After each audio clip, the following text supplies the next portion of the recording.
we kind of got out from the start, and it was ours to control from there. And we have 7 seniors in the boat, so like an emotional last ride for us, and I couldn't have asked for a better last ride or a better last boat to do it with. I love that. I love that. I want you guys to give one word. Just tell me the raw emotion of how you're feeling right now. Excited. Impressed and anxious that we did it. Elated. Grateful. Love. Joy. Loving. I'm so grateful. Gratitude. I love that. I love that. All right, now give a word to your supporters, everybody that's watching the stream. What do you want them to know? You have to trust everyone around you. You can do anything you want. You just got to put your mind to it. I mean, do it for the people around you. Yeah, I think that's what this boat did well. We did it for each other. Do it for each other. Yeah, do what you love with the people you love. Wouldn't have been here without my sister Grace. You have to love the people around you to do what you want to do. Trust the work you put in. And Sienna Knight. I love it. I love it. And obviously love wins, because guess what? Your Royal America Ride boat is the fastest women's 1V in the nation. Now back to you at the tower, in the tower. All right, we have this men's U16 4X quadruple sculls with coxswain on the course now. Joining me is BB Bryans. All right, in lane 0, we have Treasure Coast. Lane 1, Maritime A. In lane 2, Maritime B. In lane 3, North Bay. In lane 4, Oregon. In lane 5, St. Andrews. In lane 6, NorCal. In lane 7, Los Gatos. All right, Los Gatos in that priority lane closest to us, but it looks as though that NorCal crew, along with that St. Andrews crew, are out to an early lead. So we'll see if they can hold on to that right now as this race starts to shape up. Absolutely, and the Los Gatos boat, the NorCal boat, St. Andrews boat, the Oregon Unlimited boat, and North Bay all had really similar times in their semis. So this is a new race, it is a new day, but we know that these boats are going to be fighting all the way down the course. Yeah, right now, looking at that cluster, the top 3, it's St. Andrews, followed by NorCal, followed by Oregon. We'll see what happens as we continue through the 1,000-meter mark.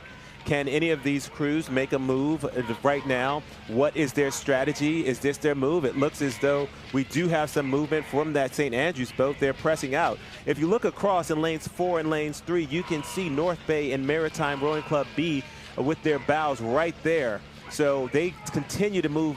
It looks as though lane 3, North Bay is starting to put some pressure on if you're looking at how the boats change relative to those buoys.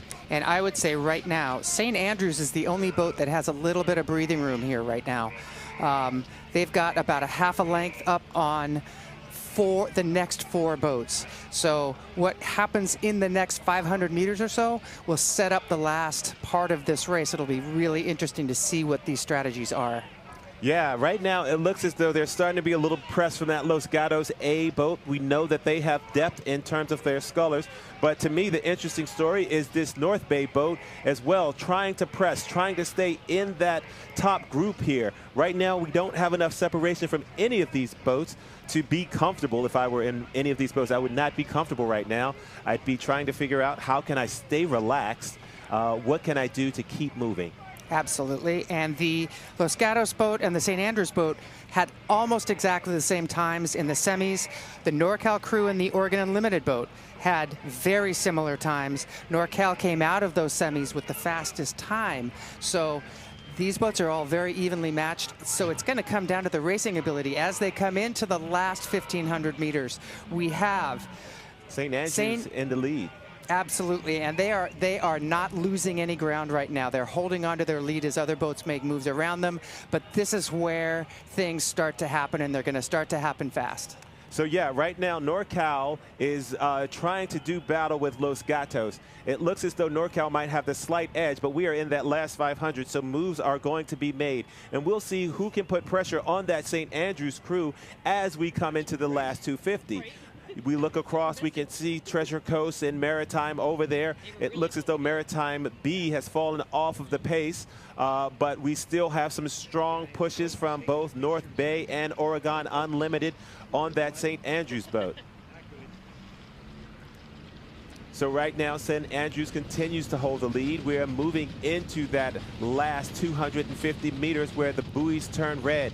This is where it happens. This is where the athletes know that we are at the final parts of this race. The coxswain is making a call. It looks as though St. Andrews is taking it up now. It looks as though NorCal is going with them. But what is going on in that Oregon Unlimited boat? What is going on in that North Bay boat? It looks as though North Bay is trying to press. It looks as though NorCal is going with them. Can these crews make any dent in that lead from St. Andrews? St. Andrews continues to hold on to the lead as they come into these final parts of the race. And here we go. Los Gatos is now trying to turn it on. We'll see if NorCal can hold them off. Right now, it looks as though St. Andrews will take it. It looks as though NorCal will come in second, but who will take that third spot right now? Oh, too close to call. It will be between Los Gatos and Oregon Unlimited. Right now, crossing, we have Oregon Unlimited. Sorry, it'll be NorCal, Los Gatos, and St. Andrews. Right now, we have the rest of the crew coming through. What a great race. Yeah, we have Maritime and Treasure Coast finishing it up. That third spot was a tough one to call.